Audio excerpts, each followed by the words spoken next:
Item number 20, German. Deputy Colm Keaveney. The need to consider the concerns of the family of a man who died in Germany. You have 5 minutes, Deputy. Cancurla, thank you for affording me this opportunity to raise a matter of great concern and indeed sadness on behalf of the Fitzpatrick family of number 61, Shannon Park, Portumna, County Galway. I want to raise this matter on behalf of the family and do so with their full consent. As the Government TD for the constituency of Galway East, the Fitzpatrick family have instructed me to highlight concerns relating to the death of their beloved son and brother, Matthew. Matthew was the second youngest of 9 children.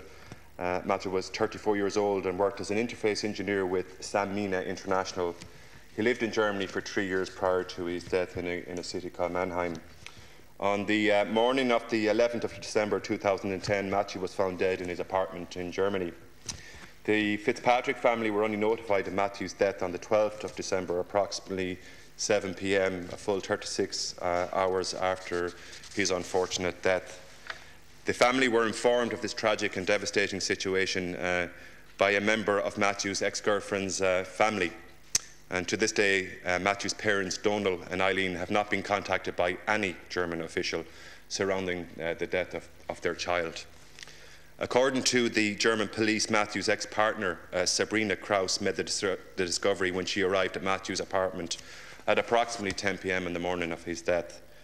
Miss Kraus was found a short time later by a neighbour crying that it was her fault that Matthew had died. I make reference to all commentary that is in the coroner's report and indeed the chief investigator's report of Germany.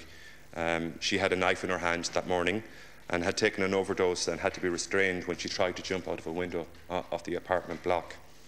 That was read into the notes of the inquest in Germany.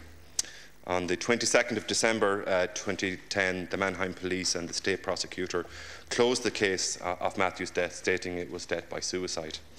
Matthew's body was repatriated to Ireland and to his family on the 17th of September 2010, and on the following day, the 18th of December, the Deputy State Pathologist in this country identified numerous injuries on Matthew's body to which cause had not yet been established or resolved to the satisfaction of the Fitzpatrick's family. Injuries such as a blunt force trauma to the back of Matthew's head, numerous contusions and abrasions to Matthew's face and body, and a deep injury to his lower back which showed considerable hemorrhaging.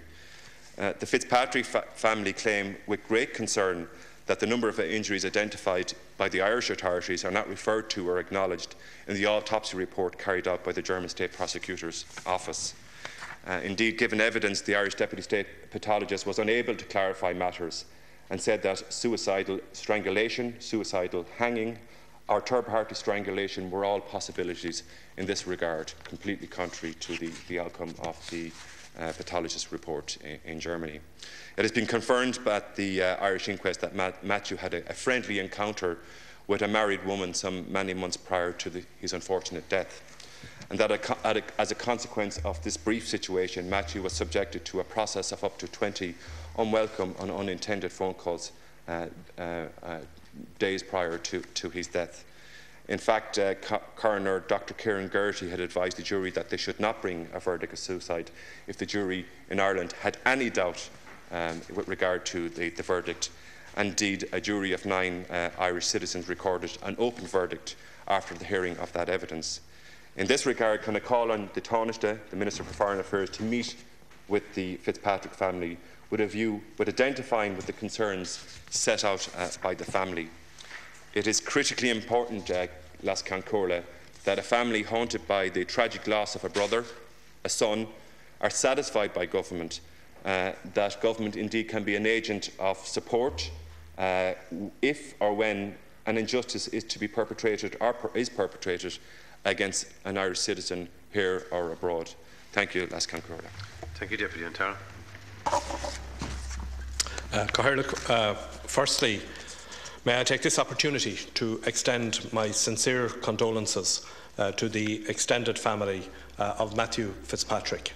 It is very traumatic for any family to learn of the death of a loved one, and for this to have occurred overseas in tragic circumstances can only increase the family's distress. My department was first alerted to his death on the 11th of December 2010 in Mannheim, Germany. I am informed that the German authorities returned the cause of death as suicide. However, when the remains were repatriated to Ireland, a post-mortem examination was carried out in Dublin by the Deputy State Pathologist. I understand that on the 22nd of April, at the Coroner's Court in Dublin, a jury returned an open verdict on the cause of death. I am also informed that the family wishes to have the police investigation in Germany into the death reopened. I can assure the Deputy and the Fitzpatrick family that my department will continue to provide all possible consular assistance to the family and will continue to facilitate their dealings with the relevant German authorities in the pursuit of their aims. As I am sure Deputy Keaveney will appreciate, any reopening of a police investigation may raise the possibility of future legal proceedings. As I would not wish to prejudice any matter which may be put forward for the determination of a court, I will limit my comments in this case to the consular case involved and the consular assistance provided thus far by my department to the deceased family. My department has been in contact with the deceased family since our notification of the death on the 13th of December 2010. Consular assistance has been provided by our embassy in Berlin and by our consular assistance section here in Dublin. I understand that the arrangements made by my department have included facilitating contacts with police, undertakers and lawyers in Germany and with the Dublin County Coroner's Office and the Garda Síochána in Ireland. An officer from our embassy in Berlin travelled to Mannheim on the 15th of December 2010 and met with relatives of Matthew Fitzpatrick. Our embassy supplied details of English-speaking funeral directors in the region to assist the family in making arrangements for repatriation. The embassy provided assistance in dealing with the mortuary, local authorities and the appointed funeral director on behalf of the family. The embassy also supplied a list of English-speaking lawyers practising locally so that the family could get professional legal advice on the case and the procedures involved. I believe that following repatriation of Matthew's remains, our embassy provided unofficial translation services for a considerable amount of documentation to facilitate the family's contacts with the German authorities and also translated a number of representations made by the family into German as Mannheim police had made clear that they were unable to process communications in English. Subsequently, the family expressed their desire to gain access to Matthew's apartment to retrieve his personal effects and informed our embassy that an embassy liaison person was required for this purpose by the Mannheim police.